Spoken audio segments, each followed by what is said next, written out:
Voilà maintenant 5 semaines que Pierre Palmade a causé un violent accident de la route à Villiers-en-Bière, en Seine-et-Marne, percutant la voiture d'une famille et blessant grièvement les 3 passagers qui se trouvaient à bord. Comme on l'apprenait peu de temps après le drame, l'acteur de 54 ans conduisait sous l'emprise de la cocaïne. Il sortait de 3 jours de consommation de stupéfiants sans dormir, précise même BFM TV.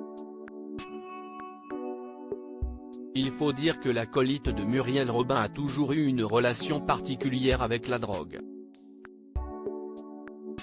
Il aurait commencé à être dépendant très rapidement au début de sa carrière, comme l'a affirmé l'un de ses anciens amis, ce jeudi 16 mars, dans les colonnes du magazine Nous Deux. Dès qu'il avait fini son spectacle, il fallait partir tout de suite pour aller vite faire la fête. Donc, pas question de séance de signature, rien. C'était direct dans la voiture pour aller au restaurant et ensuite en boîte. Et ce, dès fin 1989, début 1990, a commencé par expliquer cette source anonyme, qui a été très proche de Pierre Palmade dans les années 1990. Et il a très vite été accro à la drogue. Lors de la toute première tournée, il n'y touchait pas, mais dès la deuxième, il me demandait, embarrassé, si je connaissais quelqu'un pour lui en fournir.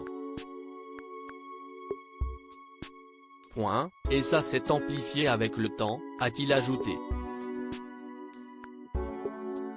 Pierre Palmade, Muriel Robin, Michel Larocque, Véronique Sanson. Les femmes de sa vie et la coke, si est ce qui le faisait tenir. L'homme s'est également souvenu d'une fête dans une boîte de nuit belge qui avait fini par durer 3 jours. Il avait lancé un concours de celui qui allait rentrer le plus tard. Il est rentré à 23h. Le lendemain. On allait alors dormir quelques heures et on recommençait. 72 heures, ça a duré. La coke, c'est ce qui le faisait tenir.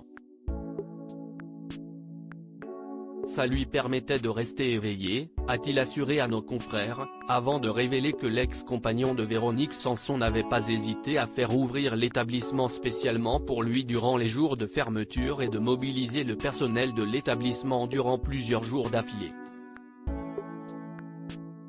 Souvent, il faisait ouvrir des boîtes de nuit rien que pour nous, car en début de semaine, elles sont généralement fermées. On se trouvait à 10 dans un dancing. A-t-il conclu. Article écrit en collaboration avec 6 médias. Crédit photo, Rose Nicolas Abaca.